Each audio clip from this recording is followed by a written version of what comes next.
So let's start with stereo isomerism. ये topic organic chemistry का एक बहुत ही इंपॉर्टेंट टॉपिक है और ऑर्गेनिक केमिस्ट्री एक केमिस्ट्री का ऐसा पार्ट है जिसे आपको अगर समझना है तो आपको स्टार्टिंग से लेके ए से लेके जेड तक सारी चीज़ें पता होनी होंगी।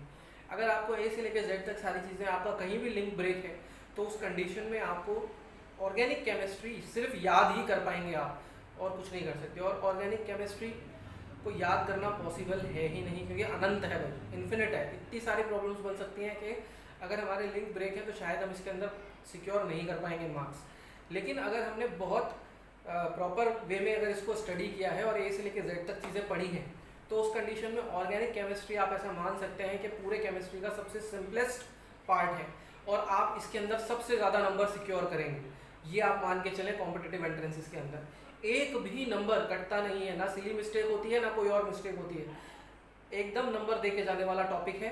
ठीक है, पूरा ऑर्गेनिक केमिस्ट्री आपको नंबर देके ज़रूर जाएगा, खाली हमें ए से जेड तक पकड़ रखनी है। ठीक है, हमको उसको प्रॉपरली पढ़ना है। स्टीरियो केमिस्ट्री इसी पार्ट का एक बहुत बड़ा हिस्सा है। स्टीरियो केमिस्ट्री से डायरेक्ट कोई क्वेश्चन नहीं पूछा जाता है, लेकिन ये पूरा का पूरा स्टीरियो केमिस्ट्री जो है ये आपके हर टॉपिक में ऑर्गेनिक केमिस्ट्री के अंदर डीपली घुसा हुआ है और आपको इसकी ज़रूरत हर टॉपिक के अंदर पढ़ने वाली है। ठीक है, तो हम आज जिसके बारे में बात करेंगे स्टीरियो आइसोमेरिज्म के बारे में बात करेंगे इस स्टीरियो केमिस्ट्री के अंदर। और स्टीरियो आइसोमेरिज्म में भी हम किस पे चर्चा करेंगे, कन्फिगरेशनल आइसोमेरिज्म पर। स्टीरियो आइसोमेरिज्म के दो पार्ट हैं, कन्फिगरेशनल और कॉन्फर्मेशनल।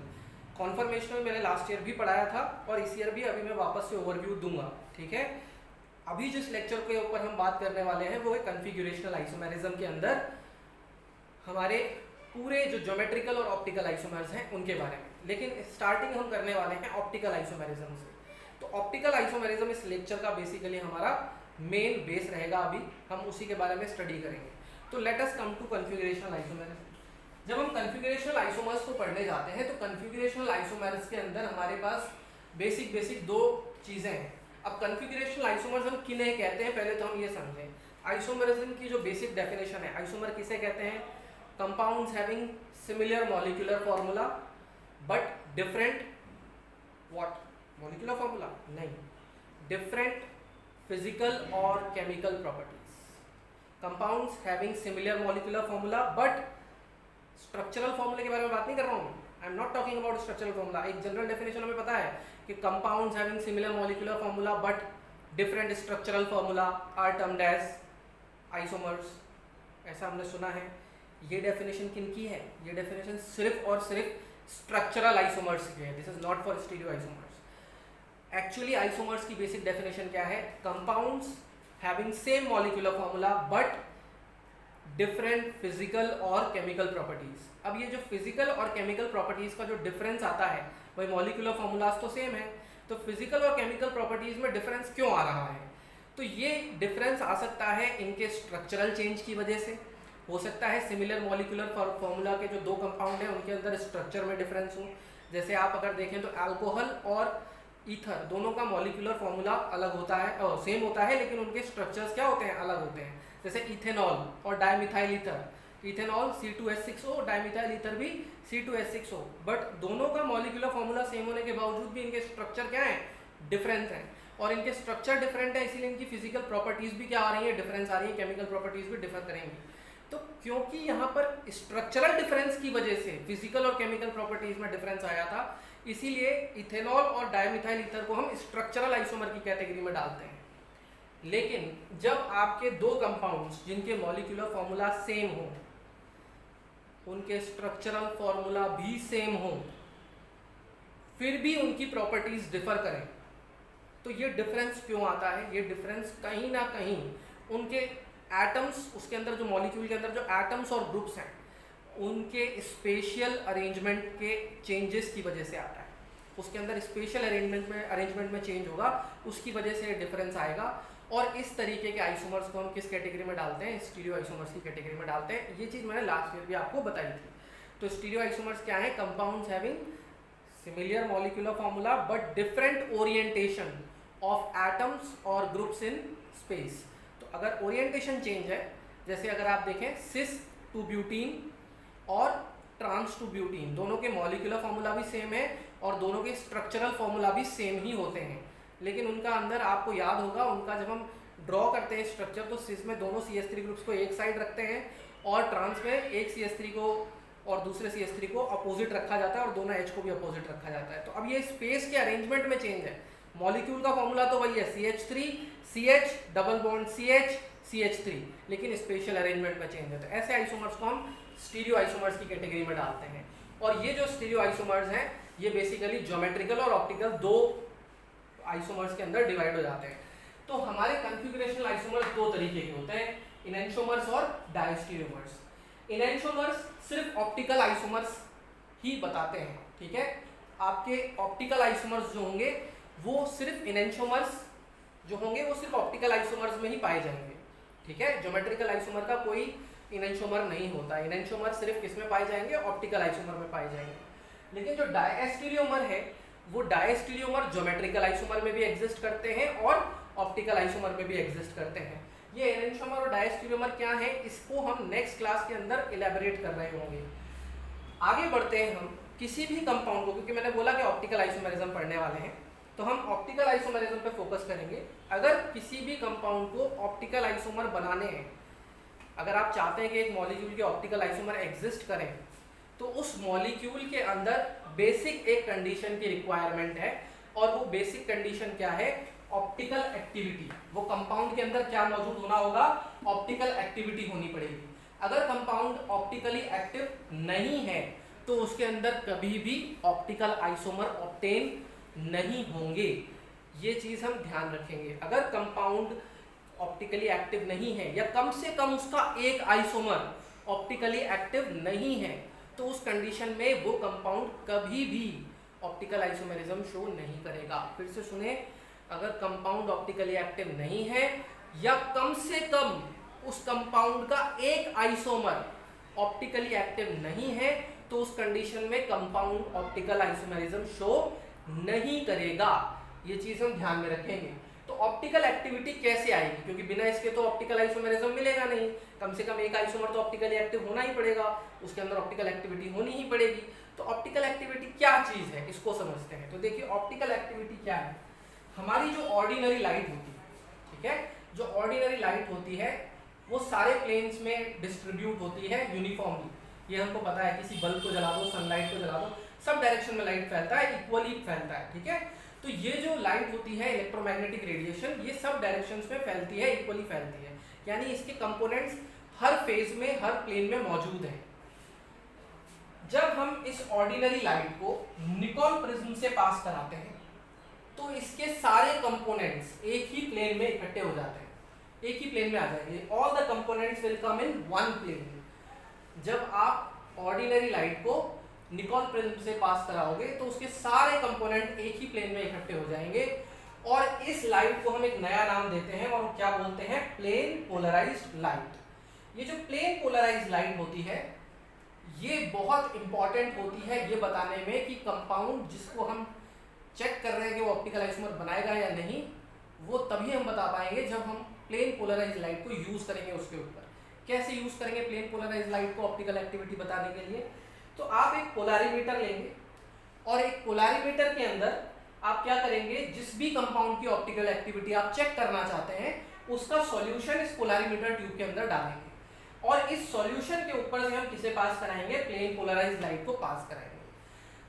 प्लेन पोलराइज्ड लाइट के सभी कंपोनेंट्स एक ही प्लेन में हैं। जब आप इस पोलैरिमीटर के ऊपर से इस प्लेन पोलराइज्ड लाइट को पास कराएंगे इसके भीतर से, तो क्योंकि इसके अंदर ऑप्टिकल एक्टिव कंपाउंड का सॉल्यूशन हो सकता है, नहीं भी हो सकता है, अगर ऑप्टिकली एक्टिव कंपाउंड का सॉल्यूशन इस पोलैरिमीटर ट्यूब के अंदर है, यानी अंदर जो कंपाउंड जिसका सॉल्यूशन लिया गया है अगर वो ऑप्टिकली एक्टिव है तो या तो ये प्लेन पोलराइज्ड लाइट का प्लेन क्लॉकवाइज रोटेट हो जाएगा या फिर एंटी क्लॉकवाइज रोटेट हो जाएगा। अगर पीपीएल का प्लेन क्लॉकवाइज रोटेट किया तो ऐसे ऑप्टिकल आइसोमर को हम क्या बोलते हैं? Dextro rotatory. D form of the isomer या L form of the optical isomer, sorry D form या plus form of the optical isomer हम उसे बोलते हैं। अगर प्लेन ऑफ पोलराइज्ड लाइट का प्लेन एंटी क्लॉकवाइज रोटेट हुआ तो उस कंडीशन में हम ऐसे ऑप्टिकल आइसोमर को क्या बोलते हैं? एल फॉर्म या माइनस फॉर्म, लेवो रोटेटरी, यानी कि वो लेवो रोटेशन शो कर रहा है, एंटी क्लॉकवाइज उसका प्लेन घूम रहा है, ठीक है। तो डेक्स्ट्रो रोटेटरी कंपाउंड्स क्या होते हैं? ऐसे कंपाउंड्स जो प्लेन पोलराइज लाइट के प्लेन को क्लॉकवाइज डायरेक्शन में रोटेट करते हैं। समझ में आया बात? और लेवोरोटेटरी कंपाउंड्स कौन से होते हैं? ऐसे कंपाउंड्स जो प्लेन पोलराइज लाइट को एंटी क्लॉकवाइज डायरेक्शन में रोटेट करते हैं। तो हम डी फॉर्म और एल फॉर्म इन दो वेज में ऑप्टिकल आइसोमर्स को देखते हैं। इसको हम जब आगे पढ़ेंगे तो एक ही कंपाउंड का डी और एल उसके मिरर इमेजेस ही होते हैं, उसके बारे में हम आगे बात करेंगे। तो हम आगे आते हैं। अगली चीज जो हमें ऑप्टिकल एक्टिविटी के अंदर समझनी है, अगर कंपाउंड ऑप्टिकली एक्टिव है तो उसके अंदर एक और टर्म आ जाएगी, और वो टर्म क्या है? Specific rotation. स्पेसिफिक रोटेशन को हम अल्फा से डेजिग्नेट करते हैं। अब ये अल्फा क्या होता है भाई? आपने देखा कि प्लेन पोलराइज लाइट तो जो थी वो क्या हुआ, पोलैरिमीटर से पास करने पर किसी एंगल से रोटेट कर गई, क्योंकि अंदर जो सॉल्यूशन भरा गया था वो ऑप्टिकली एक्टिव कंपाउंड का था। अगर नहीं होता तो जैसी गई थी वैसी आ जाती विदाउट एनी रोटेशन, कोई रोटेशन नहीं होता अगर ऑप्टिकली इनएक्टिव होता कंपाउंड। लेकिन क्योंकि अंदर कंपाउंड ऑप्टिकली एक्टिव था तो उसने क्लॉकवाइज या एंटी क्लॉकवाइज एक रोटेशन शो किया। तो सपोज करो थीटा डिग्री रोटेट हो गई। अगर ये थीटा डिग्री जो रोटेट हुई है, जो ऑब्जर्व्ड एंगल ऑफ रोटेशन आया,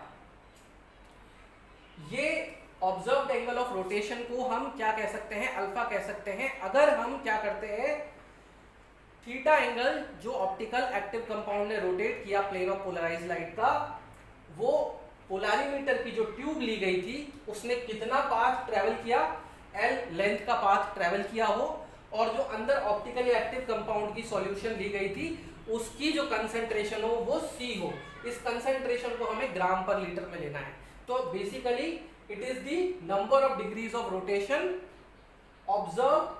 अगर आप एक 1 डेसीमीटर की पोलैरिमीटर ट्यूब लेते हैं जिसके अंदर 1 ग्राम पर मिलीलीटर कंसंट्रेशन का ऑप्टिकली एक्टिव सॉल्यूशन मौजूद है, तो उससे जितना थीटा आएगा वो क्या होगा? Basically specific rotation. भाई थीटा तो आएगा ही, कंसंट्रेशन तो मैं कुछ भी कर सकता हूँ ना अंदर, और इस पोलैरिमीटर की ट्यूब को मैं लंबा भी ले सकता हूँ, छोटा भी ले सकता हूँ। अल्फा कब होगा वो थीटा? ये जो थीटा है ये अल्फा कब बनेगा? जब एल भी कितना हो? 1 कितने में? डेसीमीटर में। कौन सी यूनिट में? डेसीमीटर में। अगर एल को 1 डेसीमीटर लेते हैं और जो कंसंट्रेशन ली गई है ऑप्टिकली एक्टिव कंपाउंड की, वो कंसंट्रेशन इस सॉल्यूशन की क्या है? 1 ग्राम पर मिलीलीटर। तो अगर ये दोनों 1 होंगे तो उस कंडीशन में ये प्लेन पोलराइज लाइट का प्लेन जितना एंगल रोटेट होगा, जितना थीटा रोटेट होगा, वही क्या होगा? आपका स्पेसिफिक रोटेशन होगा। क्लियर है बात? यहाँ पर ये जो लैम्डा यूज लिखा हुआ है, ये लैम्डा क्या है? वेवलेंथ ऑफ लाइट जो कि यूज की जा रही है। इसको हम नैनोमीटर में लेते हैं। और थीटा क्या है और टी क्या है? टेम्परेचर है 25 डिग्री सेल्सियस जनरली हम लेके चलते हैं, ठीक है। तो ये फॉर्मूला होता है स्पेसिफिक रोटेशन निकालने का।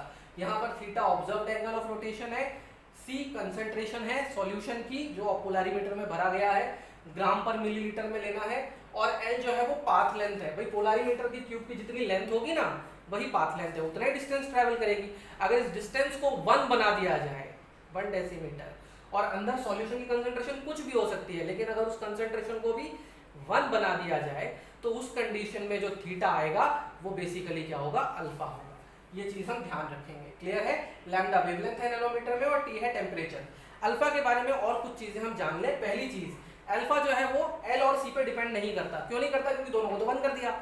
स्पेसिफिक है ना, जब ये दोनों 1 होंगे तभी अल्फा होगा। अगर 1 के अलावा ये दोनों कुछ भी होंगे तो वो अल्फा नहीं होगा, ठीक है।